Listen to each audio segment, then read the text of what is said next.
Archives of Prasar Bharati presents the timeless treasure of golden era. We welcome you to our program Welcome to Studio One. From pursuing theatre as a school and college hobby to being a multifaceted actor today, Adil Hussain has come a long way. An alumnus of the National School of Drama, Adil has trained with many theatre gurus along the way.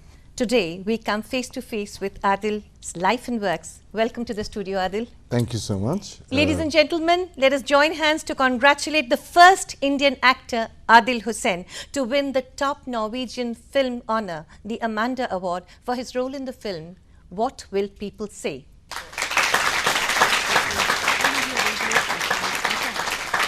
And I personally salute to the ace actor as he has dedicated the Amanda Award to the people of Goalpara in Assam, where he belongs to, and because he believes in art can break boundaries of all kinds. Yeah. Okay, Adil, my first question to you is your childhood. As a schoolboy, theatre was a part of your dream, but did you ever think that this would one day become your career? A difficult question because I wanted to be an actor, and for sure, and I hope that it will also be able to feed me. I don't look at acting as whatever I'm doing now over the years. I don't look at that as a career because I don't know what Oxford Dictionary defines the word career, how it is defined. I don't know that. I would like to find out, Google. And for me, I think that anything one loves to do, and if you really love it, then you do it. And that's sort of already rewarding because you're being able to practice what you love to do. And then after that, if somebody applauses or, you know, some people would give you money, which is like a dessert after a wonderful, satisfying meal. So I don't even think that I have an acting career. I think that that's what I do. I mean, that's my lifeline. That's my breath. Right. Yeah, but I never thought about that, that I will take up acting as a career. I thought I'll just act. There's a lovely instance my acting teacher told me about two poets. I forgot the names. They're very famous poets, Byron and Shelley or someone. And I don't know who is senior, who is junior. He's very good at it to remember. So one of them came to the other and said, I'd like to be a poet. So either Byron or Shelley said, oh, you would not like to write poetry. You want to be a poet, huh? So people, youngsters, when they want to be an actor, instead of saying they want to be an actor, they could say, I love to act. And you may become an actor if you practice hard. True. So I think I realized that I just loved to act. And that's it. I'm still doing it, and I haven't yet fallen out of love of acting. And I hope that I would like to act till I die. Great. My next question is, you grew up in a small town in Goalpara in Assam where you were part of a large family. So I just want to ask that, did you get the support for your aspirations of becoming an actor? Especially your father was a school teacher. I mean, he passed away in 2003 with all my respect and love for him. No, he didn't. And I understand why he didn't. I empathized with him much later. I realized, okay, so as a father, the fear that you have, you know, how would you earn your living? Because that's the whole system which is in place in most of the countries, including India. And the system which is placed is because of the way that the Britishers ruled us, and then they left behind an education system, and the education system was actually designed to create laborers to run the country. And we are products of that. And now countries in Scandinavia and Finland, they have completely changed their education system because we have no idea what is going to happen even after 5 years. You know, if you look at the technological advancement and all that. So he, as any father would, thought that, you know, he has to have a degree and earn some living. And acting wasn't a sort of a career option for him. Sure. Like, he couldn't even visualize Adil as an actor earning money. So I understand that, but I felt that he also lacked the wisdom that what happiness is. And that is very important. How contentment fulfills a person, and no matter whatever the physical conditions are around, economical conditions are around the person is in, that does not bog down the person because he sleeps well at night. Like, I don't need a drink, I don't need anything. I go to bed and I sleep in 10 minutes. And I think that is what success for me is. Right. That's because you're happy. Yeah, but you are okay, you are happy, and happiness is also overrated. I think that happiness is... But you satiate. Yeah, you are at peace, At with, peace yourself. with yourself. That, I think, is the most important thing, no matter what you do. If you choose to be the CEO of Pepsi and you can't sleep at night, and I don't think that's a good thing, that is successful life. I don't think that is successful at all. Success has to be that you go home and you have a wonderful vibration at home. You go home and you feel, oh, hey, everything is good. Maybe there is nothing in the house. Maybe just a floor and a pillow and a bed. And you go home and you sleep. So my father, I guess, was worried. And also, I think it is important that parents, I'm a father of an 8-year-old. I got married pretty late in my life. Now it's important that as a father, I know that I would like to protect my child from things which are uncomfortable in his life. But I feel that that's not because I love him. That's because I'm worried the pain that I will face, seeing my offspring in pain. You understand what I'm saying? The most fathers said, oh, because I love him, that's why I want to do this for him or for her. And I want him to but it's nothing to do with my love for him. It's to do with my pain that I will feel seeing my offspring in pain. So instead of working on my pain or fear that I have, I try to control my children. I think that needs to be looked at as well. It is very important that a lot of youngsters come to me and say, my father is not allowing me to do this. I'm like, you love your father, but go ahead and do what you feel like doing. It is not a disrespect to your father at all. At a certain point of time, your father or your mother will understand, like my parents understood. I said, nothing doing, I want to be an actor, Nobody can stop me in the world. And after he was 92 and I went back home, I did a play in England in 2002 and came back to Gwalpara after like 1 year. So he's already mellowed a lot and we became friends, we were smiling and laughing, and then quietly he says, you must be doing something good. He always spoke to me in English. He taught me English. So I said, yeah, why do you say that? He said, no, I saw your interview on BBC. Wow. I was like, oh. So what does it mean? No, BBC wouldn't interview someone who is not good enough. So I said, you trust BBC more than your son, do you? So he laughed, I laughed, and so I'm happy that at least he saw that, and he was like, okay, this guy is, he can do, he will survive, and that was his only worry. He had nothing against acting, he has nothing against films. He loved watching plays, and he was a devotee of Tagore, and he tortured me with Tagore poems when I was a kid. And thankfully he did torture me that I'm in love with Tagore. Yeah, so that's the long answer to your short question. Okay.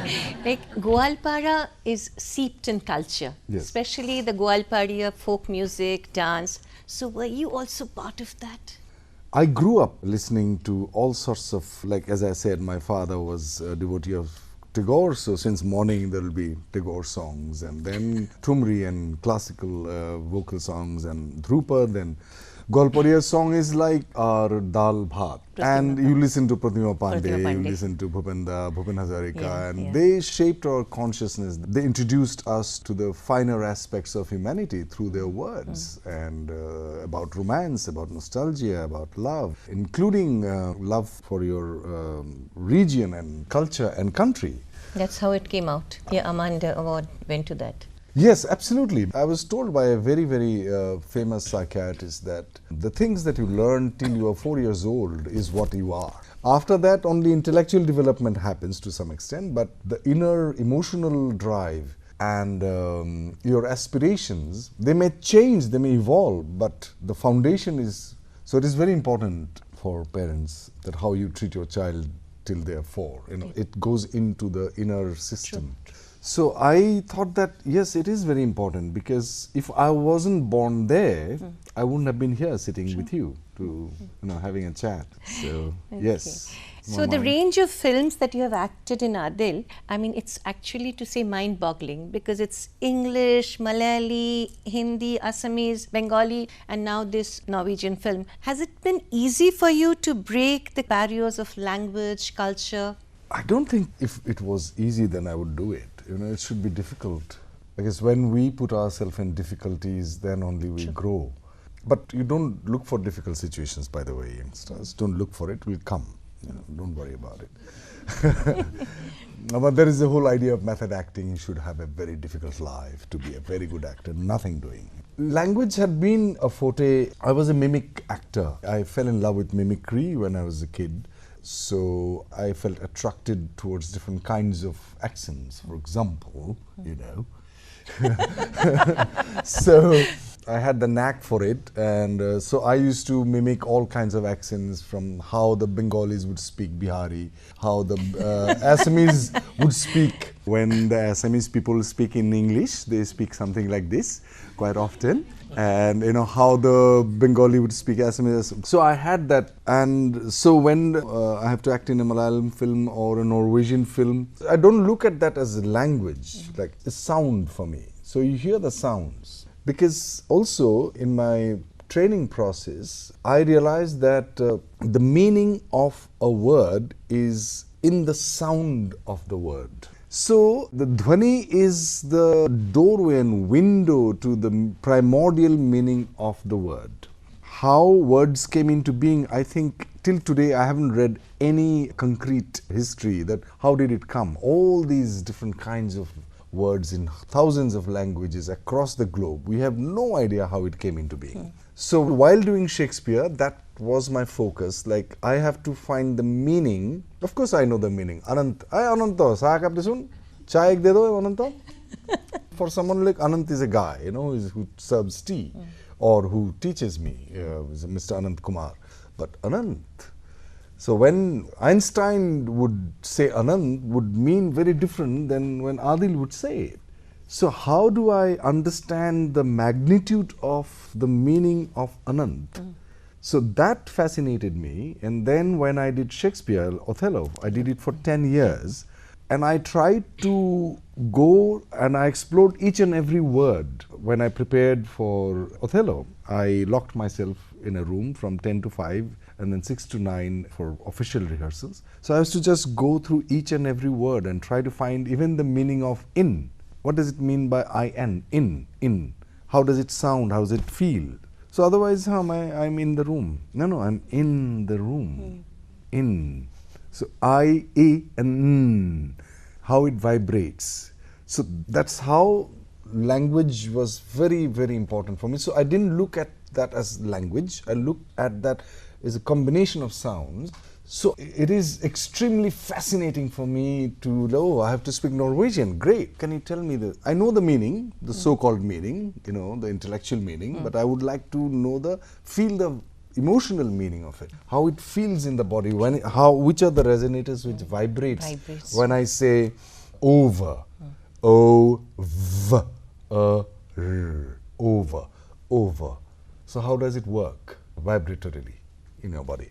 So again, long answer to a short question, but okay. I also teach acting, so I thought that these people are here and they should be benefited as well.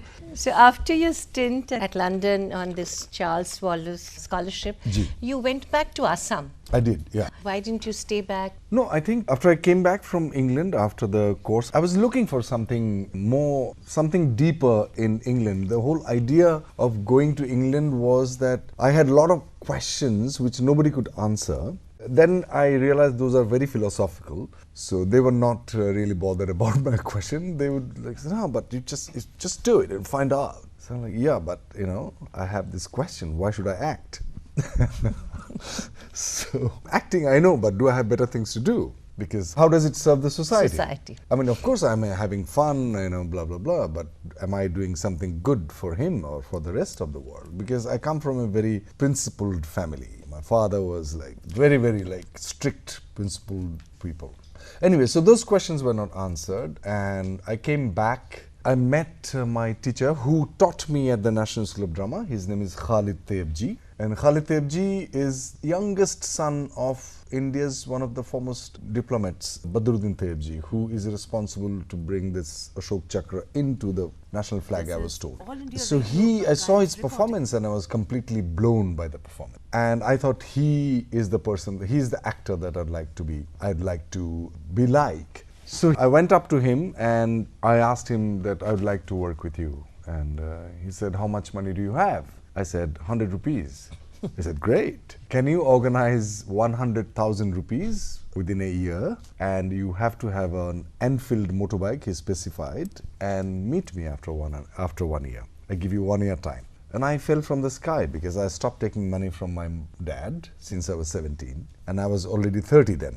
So I said, okay. So if there is a will, there is a way. I knew that, but I thought I should practice it and prove it. So I went to Assam and I joined the mobile theatre company, which is commercial mobile theatre company, which travels from one town to the other town. And I performed for 9 months. Every evening I had to perform. Not only one show, maybe sometimes 2 to 3 shows. And I earned 160,000 rupees and I saved 140 and I bought a motorbike for 20,000 rupees and I had cash those days. I had cash 1 lakh and that money was not for him, that was for me, so that I can look after myself, so that he doesn't have to pay me while he teaches me. So that I traveled for 2 years on my motorbike with him. After a point he left. He had to go somewhere. I continued the travel for 2 years and I fell in love with India. That's the time that I got introduced to this amazing magical land that we have, and I hope that we're treating India well nowadays. So of all the roles that you have portrayed so far, if I were to ask you if you can think of one role which you would like to come back and do it again and act again, which will that be? Yeah. I think all of them. Yeah, because, you know, when I watch myself, I always start like this. Oh God. And of course, somebody is sitting with me, my wife or my friends, and what happened? I said, no, I just messed up that part. So, you know, you look at yourself and realize that I could have been more deeper, more relaxed, and I could have expressed less, it could have contained more, because cinema is a different medium. Theatre, like, I have to reach out to the person who is sitting at the end, you know. So you express yourself. In cinema, you don't need to express. You need to just feel and you will be caught. Because camera can come here, you know, as if someone is sitting on your lap, looking at your eyes. And this proximity is only invaded by 3-4 people in your life. Your mother, when you are young, your lover, dentist, beautician, maybe, doctor. No, nobody is allowed to come this close. Yeah. So camera comes this close. And that's why I think people are in love with the film actors, because they think they know. Because only your loved ones can come so close, apart from dentists and beauticians. And you can see the person's everything, you know, the shape, the texture of the skin and the size of the teeth and nostril, everything. So you think that I know this person. That's why they'll fall in love with film actors. That's why the star system is born, I guess. That you see that in a huge screen. And so when I see myself like that, I'm horrified. I'm like, oh God. So your mistakes are blown up 20,000 times and, you know, you feel like, what have I done? In some places you're like, that's not bad. Yeah, that I can live with. And I constantly think that my grandchildren would watch me thinking they would heard that Adil was a good actor. And then watching, finally found in YouTube, I don't know what system will be there then, an hologram or something. But I heard he was a good actor. What is he doing? So I don't want to be insulted by my great-grandchildren. You know? So I'm worried about that. So of course, so I would like to do all the roles, please. Yeah. Okay, if you good. can manage to do that for me, I'll be very happy. Thank you.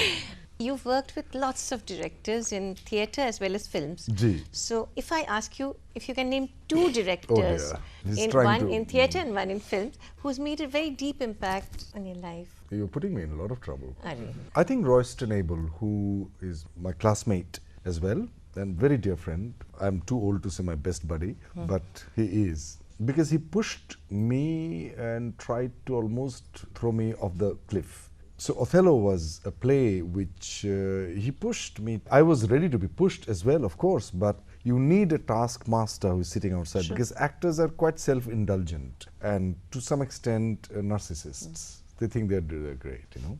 So you need someone who has the eye and who has, without the ego part of it, the love for the truth, who helps you to hunt down the truth of the moment. And he was like that. And because we are so close and we can criticize each other like anything, so he was pretty nasty and at the same time ruthless and loving to me. And he pushed me hard. And because of that I went in to, oh, this is not the bottom of the truth yet. But there is no bottom of truth anyways. But at least that this much I can dive in and I can have to come out to breathe. He would be the person I would name, Royston Avery. Now, you have a lot of memories of co-stars who you have acted with. So would you like to share with us some moments with some actor? Maybe if I start with Sridevi, who's no more with us, and some others. No, Sridevi was exceptional because when I acted with her, I was like 4 or 5 films old and she was 290 or 95 films old. So I was a novice in front of her. That's what I thought. But since my experience in theatre was so deep, because of people that I worked with, Barry John, and seeped into theatre. yeah, and also the people that I had to encounter in theatre, you know, on the stage. Barry John is one of the tallest figures of theatre, I would say, and he played Iago, I played Othello for 10 years. And when I was cast against him, Royston, I said, Roy, he's Barry John and I'm Adil from Gwalpara. You know, because this is how small towners we feel, you know. True. It took me 40 years to get rid of that hesitance that I had, that, oh my God, I'm in Delhi in NSD, you know, and this Barry John, and that I'm also okay, I'm not, you know. It takes a lot of, so all people, those who come from a small town or economically in a lower strata of the family, to gain that confidence to stand in front of a person who you have kept in high esteem and from a higher class economically, it takes a lot. So if you don't work on that, what we end up doing is we play the overconfident. Hey, main hu. So this comes from fear, dadagiri, or the overconfidence. It comes from fear because I try to impose myself because I fear that he would otherwise impose himself on me. Instead of just relaxing, it's okay, it's Barry John and Nasiruddin Shah, we are acting together. I have deep respect for him, but you don't have to be scared whom you respect. So that is a very important, I can understand it intellectually, but to be able to emotionally do it, it's very important. So with Sridevi, I had no, I mean, I love her like anything. I saw her sadma, I couldn't eat for 2 days, you know, when I was 15 years old. You know, I felt so touched and moved. So that's the first thing I told her when I met her for the rehearsal. I said, I saw your sadma and I couldn't eat for 2 days. And I suddenly recalled that experience of not being able to eat. I didn't remember it for a long time. And I'm working with Sridevi, okay. Sadma. So I met her and she looked at me and she had tears in her eyes and said, thank you so much, you remember that? I said, yes, of course. So we became instantly comfortable and we had such a great time working together. She is such a warm actor, you know, she would give you so much. And she is one of the finest actually we have, and we have never, ever till today, no director in the country actually managed to, you know, exploit her talent. Yeah. I can say this and I can write a book on it if I have to explain to somebody. Yeah. She's an actor of the caliber of Meryl Streep. She could have won way too many Oscars if she had had good writer and good directors, excellent writers and excellent directors, which we didn't have. Yeah, so she's definitely one of the amazing actors that I have worked with. Any other person who you would like to talk about? I would say that Barry John, you know, in theatre, he's like the most generous actor that I've ever met. He was my teacher as well. And he's like a mountain who stands and who's ready to, it's like a jugalbandi happens between two brothers. Imagine Gundecha brothers, and they don't hate each other, they love each other. So you throw and it's, ab tumhari bari hai, to ab batao. So there was a Japanese actor called Oshi Oida. He says that you should always prepare the ground for the other actor to act. In the process, you end up acting. And I was pretty touched by that sentence. Of course, that there's the whole book called An Actor's Adrift. Yes. And I realized that that's what Barry John was doing for me. He was just there for me. And he was always there. You come to the stage and he's there and you say your lines and he's like, okay, it's your space now, have fun. So I think I owe him a lot. a lot. And as a teacher, Nasiruddin Shah had been a great teacher. He was so passionate that he will beat the hell out of you. He didn't, but I'm saying that he's Capable of. gets irritated very quickly, but with a lot of love. So that was he's amazing. Another co-actor is Dilip Shankar, who I consider as my mentor. Still, he's my mentor now, and he will remain my mentor till I die, I guess. So I had been working with him on a play called Karmnishtha, which is the dialogue between Krishna and Arjuna. And Krishna happened to be my dream role to play, because I just finished reading Sri Aurobindo's Gita 2-3 months ago, and I was wondering how, if we imagine that he actually lived, and say he actually lived, and he lived, he was born, we were very close to his birthplaces and all that, Mathura, Vrindavan, and the Kurukshetra as well, which is very close. And someone told me there is this tree there in Kurukshetra where this thing happened. That area is still there. So I want to just explore as an actor that how, in the human form, Krishna would talk to Arjuna. This amazing wisdom, the magnitude of the wisdom is, how would an actor do it?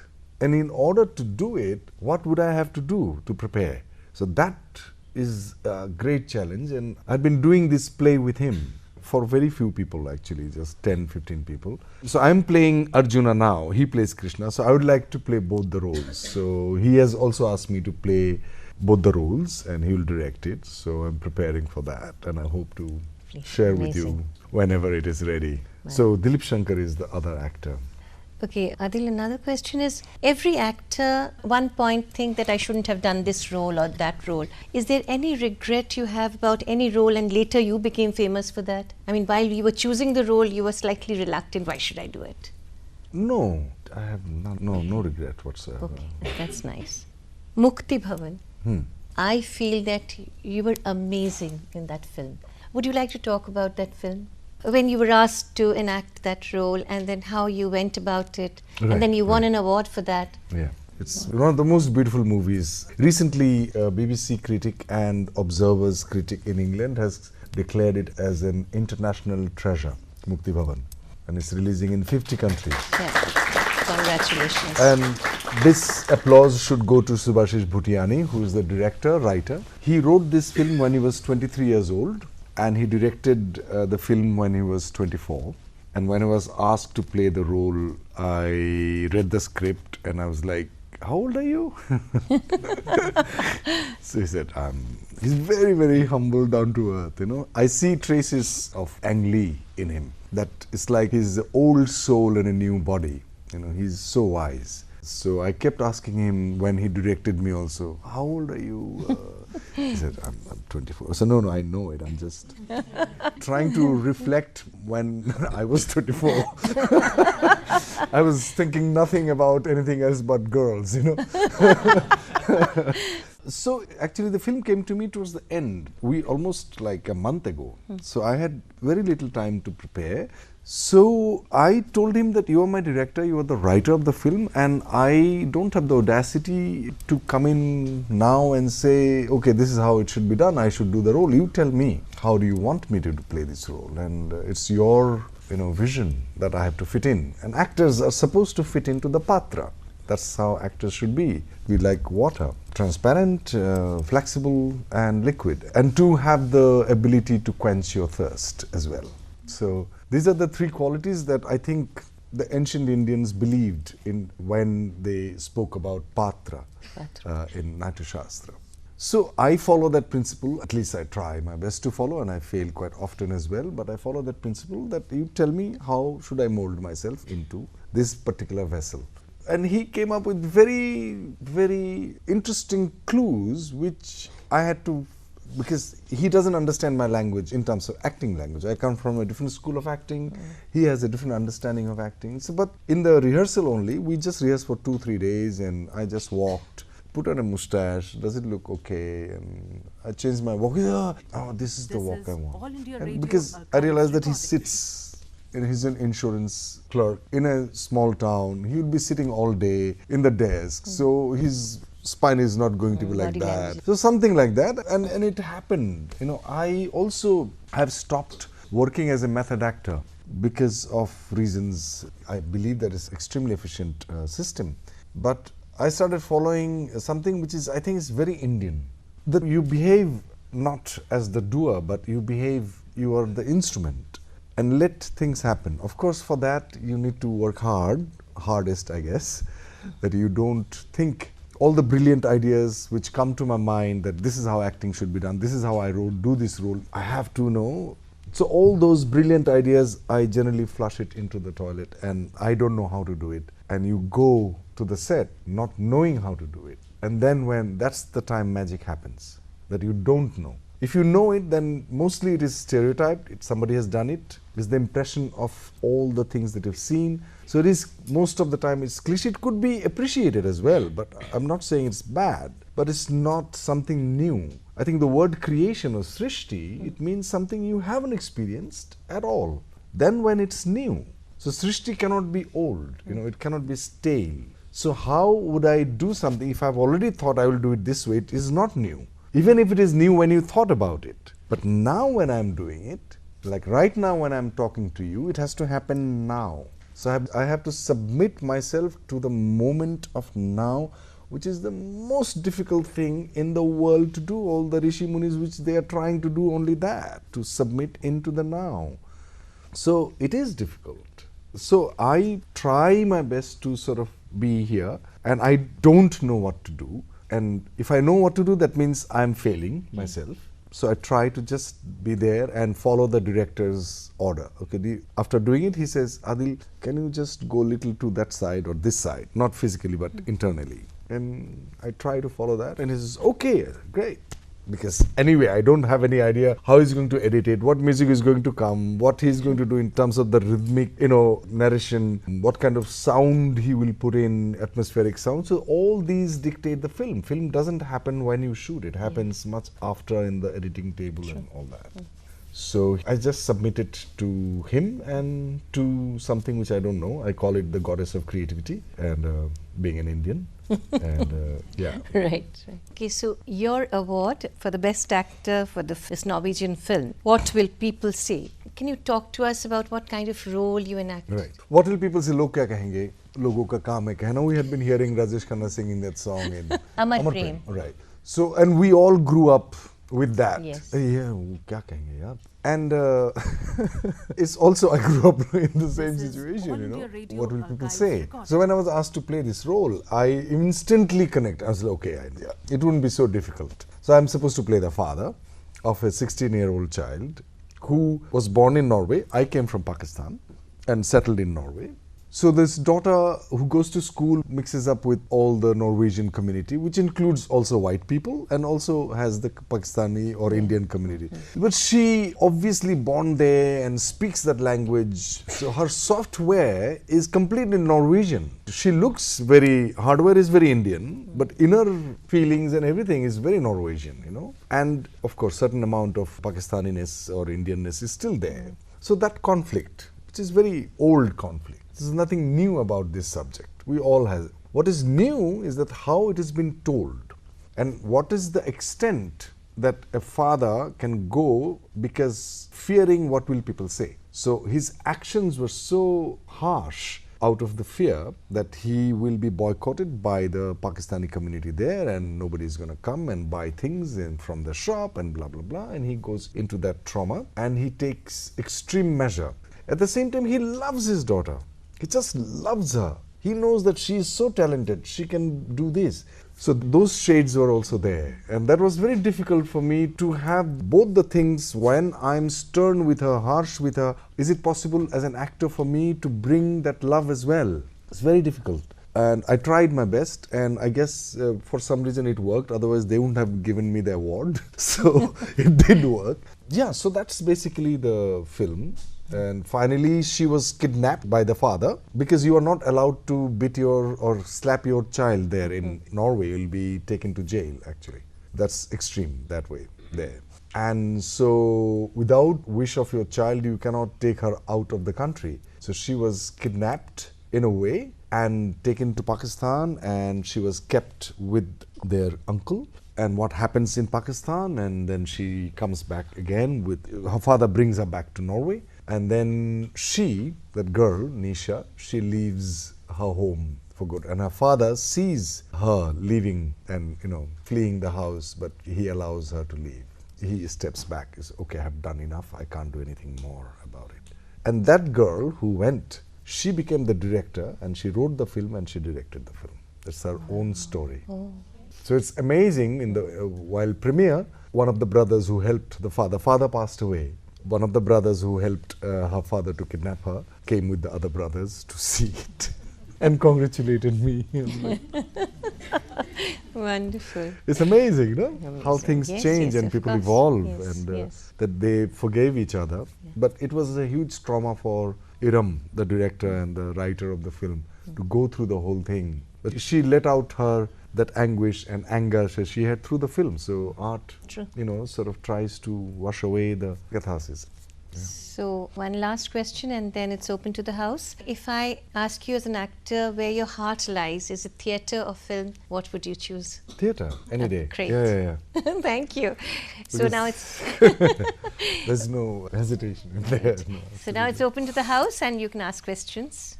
Hi sir, I'm Shatrupa. Hi, Shatrupa. And I would like to ask you that how do you manage so much work within just 24 hours? How do I manage? No, am I doing too much work? With theatre and movies. I haven't been doing much theatre, no. I wish that I could, and I wish theatre had little more money. Theatre actors can do theatre and they don't have to fall for the glamour of the film world, because theatre is, I think, such a medium that it creates that vibrant connection between the audience, much more like I am here and imagine me here now in our Skype. It will be two different things. Yeah. So no matter how powerful cinema is, but when there's a live actor and live audience, nobody can replace this experience. We need a lot of money to really practice good theatre, not कि एक theatre show कर दो वहाँ, एक कर दो वहाँ, not like that. It has to be in the education system. It has to be as important as mathematics, as important as physics from kindergarten. And then we'll have a different kinds of society, and I think the government will spend way less money in law and order if we have theatre practice Absolutely. from the childhood. People will understand what empathy is, what love is, what compassion is, what other point of view is. Even if it is an opposite point of view, we don't fight, we talk, we converse, not debate even. Because debate is okay, is good, but we can converse, we can talk, and we don't have to fight at all. We don't have to have a tolerant society, because tolerant is the last thing that I would like to be. I would like to be in a harmonious society, not tolerant society. So theatre needs a lot of money. So I hope that happens. I'd just like to ask you one question. What is your take on comedy? And Okay. do we see you in future in a comical avatar? Or? Well, I told you I was a stand-up comedian. In I did a future? film called Z+. Very few people have seen it, but it is a satire. I am a trained comedian. I have been trained fantastic. as a clown. I clowned across the globe. Clowning is something very different, which you need your costume and everything. But the political satire we used to do in Assam, from 85 till in 1990 till I came to NSD, I was a part of a group of 4 people. We did a lot of political satire, not the slapstick comedy, but extremely political satire and very funny at the same time, because we didn't have any malice against the people that we were talking about. It was with the intention of reformation and not to put down the other person. Because comedy quite often happens putting down the other person. It's always a fall of status. It's always, all the jokes that you hear, I think 99.9% of the jokes are about putting down the person, the language, the culture, the customs, the values. It's always about that, or about I'm putting down myself or I'm trying to put down somebody else. But I think that comedy is okay. Our egos should also be trampled upon sometimes. But also the pure laughter, that happens in clowning quite often. Not the clowning. I had been trained as a particular performative form called general tomfoolery. Like you wear a costume of your own design and your face is painted. And then you go onto the street. You have no script, you have nothing. You go to the street and you start interacting. But your motto is that you become the receiving butt of the wrath of the world, so that people can take out all their frustrations on you. And after that, you gift a smile. By doing what? That will happen in the interaction. So That I did for a long time in Europe. I used to teach at the Drama School Amsterdam and the Royal Conservatoire Performing Art in The Hague in Holland for 3.5 years. And that's the time that I practiced the most there. And I have done it here also in NSD and Mangolpuri and all that. But I haven't done it for a long time. So I will invite you once I do it and you please come.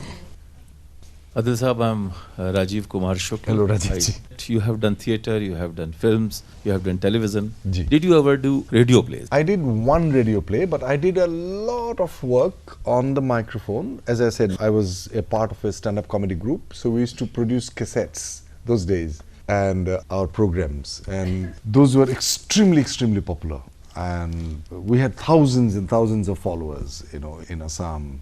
I did a radio play in All India radio station in Guwahati. The name of the play is, I did two actually, not one. Jyoti Prasad Agarwala, who is a very famous Assamese writer, Karengor Ligiri, and I did Hinghor Hail, The Laughter of the Lion in Guwahati. That was in mid-80s. Okay, so during your formative years, is there any event or experience would you single out for your remarkable success as an actor? I did my first play in 1971. It was a half-an-hour skit, and I finished the play and I came out and I asked my co-actor. It was a 2-actor play. So I asked my co-actor, "Aadha ghanta ho gaya?" He said, "Yes." But it felt like 5 minutes. So for me, time stood still. You know, it's like later when I grew up, I read Theory of Relativity, Brief History of Time by Einstein and all that. That time stands still for people who are deeply involved in something. And it really stops your aging. It gives, you know, it's like almost you are above the time. The theory of relativity, that time is relative. You know, if you're speaking to a beautiful looking, for me, if I'm talking to a beautiful woman, according to my idea of beauty, then 1 घंटे के बाद you would think, oh, अच्छा, 1 घंटा हो गया, अच्छा, पता नहीं चला.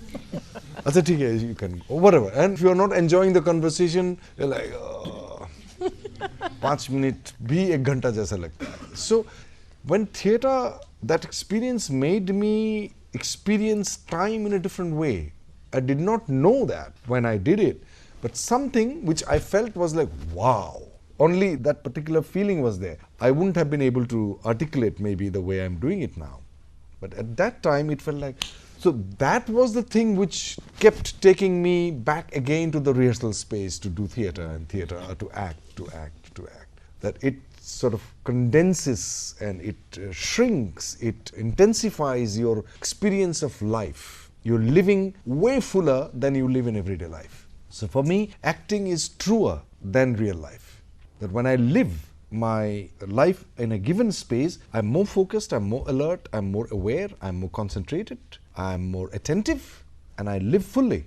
In everyday life, you say, you don't mean those words, good morning. It's not good morning at all. You're, what the hell are you doing here? It means that, you know. I can say, I love you very much. You're saying, just get out of my life. So, even if I have to do it, even if I have to act like that, that I'm saying I love you, but I mean I hate you, you have to do it with awareness, otherwise you'll not be able to do it. But in life, we just do it. So we take life for granted, but I can't take as an actor that given a space of 2.5 hours or 1.5 hours for granted at all. So I live fully in that. It gives me wonder great to see you here before me, O my soul's joy. If after every tempest comes such calms, then may the wind blow till they have wakened death, and let the labouring bark climb over hills of seas and duck again as low as hills from heaven.